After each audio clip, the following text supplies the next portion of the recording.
here in Seattle that are selling houses and buying houses, or maybe hanging on to houses. Nonetheless, there's just a lot of houses to go around.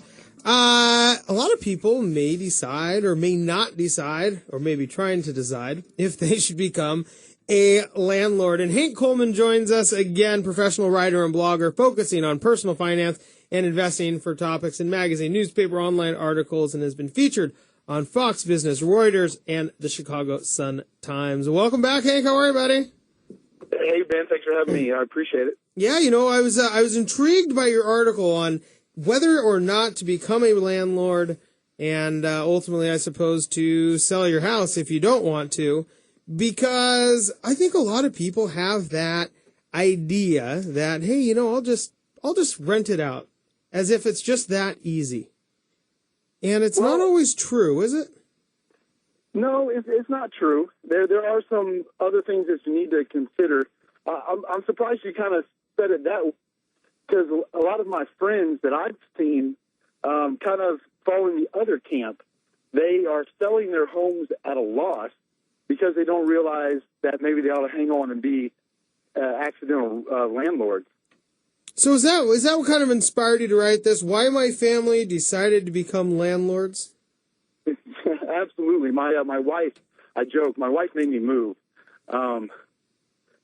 She was tired of the commute to work, and so we decided to move about 30 minutes from the suburbs into the city. And, we had a house in the suburbs, and we didn't know what to do with the house. The housing market here in North Carolina, where I'm at, is kind of stable. It hasn't gone up, hasn't gone down. So I could sell my home for the price that I paid for it about 3-4 years ago, but I would still eat all those closing costs that I'd be forced to pay. So, we were kind of, tossing the idea around, do we sell the home and lose, $10,000, $12,000 in closing costs, or do we just rent it out? And even, we made the choice to rent it out, and it's worked really well for us. And so what do you think, when people are trying to make these decisions? I mean, I guess there's pluses and minuses to selling your home. Is that right? Well, yeah, I guess so. I mean, selling your home, you're out of it. You close out the mortgage. You don't have that monthly mortgage payment. You don't have the responsibility. You don't have the responsibility to upkeep, keep up the lawn, things like that. But, I mean, mow the lawn, also, man. That's why I wouldn't do it. I don't want to mow the lawn. You know it. But when you sell that home, you're also losing that income stream, that future earnings power. That it's. I look at it as another revenue stream. I might not get a pension from my work, but 20, 30 years down the road, when my home's paid off and the renter's still paying me that rent every month, I look at it as that income stream to supplement my retirement savings. But don't people have to be a little bit weary of the amount of work that's going to go into it? I mean, it can be. It's not as simple as just, hey, I'm just going to go buy a house and rent it out. There's some tough pieces to that. Sure. I mean, finding the tenants, dealing with collecting the rent, dealing with tenants not paying you the rent is a pain. Just no way around it. It's a pain. Fixing the leaky toilets that leak at 2:00 in the morning. Sure. And I made a conscious decision. I didn't want to deal with that. So my wife and I, we actually hired a property manager. We decided to bite the bullet and eat that. It's about 10% of the rental that you charge, the rental monthly rent. So we decided to eat that extra 10%. And just hire a property manager that does it all for us. Finds the tenant, collects the rent, deals with eviction if it gets that far, and just cuts us a check every month. So you found a way to make it easy. A little bit easy. I mean, you're paying for that convenience, that 10%. So you really just got to do your own internal cost-benefit analysis. Is it really worth that 10%? Not having the 2 a.m. phone calls for your, fix the toilet. What is it worth to you? Is it worth not having to, place the ads? Are you even in town to deal with the 2 a.m. toilet phone calls? Or do you have to call from another state? You have to call from another state to find a plumber, and all those weighing your decisions that you got to make, your own everybody's situation is different, and I understand that. But for us, I just didn't want to deal with it. And 10%, I'm glad to pay 10% every month. I agree. I would pay the 10% too. When you start thinking about doing this, I guess, you talked about a cost benefit analysis and simply speaking, what would you put into that cost benefit analysis? Oh man, great question. Well, I weigh the amount of money that I'm going to receive from the rent, based on, the amount of money that I pay on the mortgage, and also the 10%, and any taxes and insurance, and also a fund for either, maintenance or, the building up a fund, because, eventually down the road, whether it be this year, next year, or the year after, somebody's not going to pay you your rent. So you're building up that stockpile to, the vacancy factor, that 10% of all. Another reason to get a property manager, so you have somebody to yell at for not screening your tenant very well. Exactly, and then you can always just fire them and get another property manager, and it's great. It's kind of hard to fire the tenant when they're in there, but you can fire a property manager pretty easy. But those are the kind of things that I think about when I go into the cost benefit analysis. I know. And then my time, how much is my time worth? The 2 a.m. plumber calls, things like that. And it's just not worth my time having to hunt for rent, for tenants and for plumbers. I know my competitive advantage. I'm a finance major. I'm an investing guy. I'm a writer. I know those. I know how long it takes me to write an article, and how what my costs are and what my profit margin is, and how many I need to write in an hour.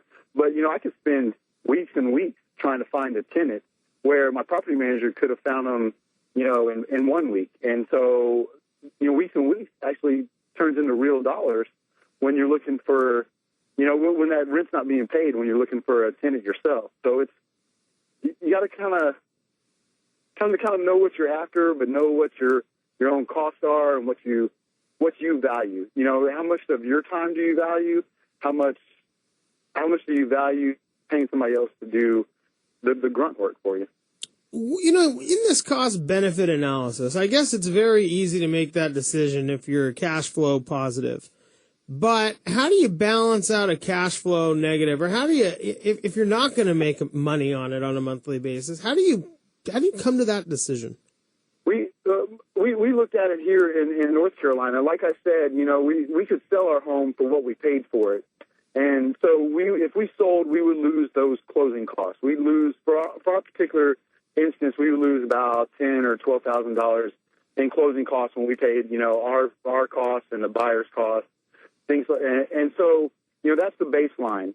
And then, we looked at, how much rent we collect versus the mortgage versus the property manager fee, the vacancy factor, all those kind of things. And I personally found that I'm about $100 to $150 per month cash flow negative. But I'm okay with that, because that cash flow negative, it would take years for me to equal that $10,000 to $12,000 that I would have immediately lost had I sold today. So I've got months to either, jack up my rent on my tenants, find better tenants that pay more. I like how you just call it jack up the rent on my tenant. I hope they're not listening there, Hank. That's right. I'm glad you're out in Seattle and I'm here in North Carolina, So there is that element. The rents are increasing and the cost over time. And then I guess there's still that speculation / investment prospect of the home increasing in value. Yeah, rents are increasing kind of almost lockstep with inflation. So even if I raise my rent incrementally every year, eventually I'm going to get to that break-even point pretty quickly. And then, the beauty of my, I've got a nice 30-year fixed-rate mortgage, like Mom and all the finance gurus and columnists taught me. My 30-year fixed mortgage doesn't increase. So if I incrementally every year just creep up my rent, not jack up my rent, but creep up my rent on my tenants, then I think next year I'm cash flow. Next year I'm break even, and then the year after that I'm cash flow positive. And each year I'm more and more cash in my pocket. PMI, I'll pay off PMI here in another year or two, and more money going straight into the pocket. And then, another 20 years, 23 years or so, it's all in my pocket. And then I've got that great passive income stream during retirement. Well, Hank, it certainly is something that people do need to take seriously. And my guess is that a lot of people decide to become a landlord without knowing the ins and outs. And it can be real dangerous because of all the laws and the leases and everything that really can burn you if you don't do it right. And that's why hiring a property manager is one of the best ways to go. I can't recommend it more. It's well worth the money that you end up spending. I mean, they're the ones that know those laws inside and out for the ones that aren't, for us that aren't real estate gurus. They know those laws. They know what it takes to evict a tenant. They know how much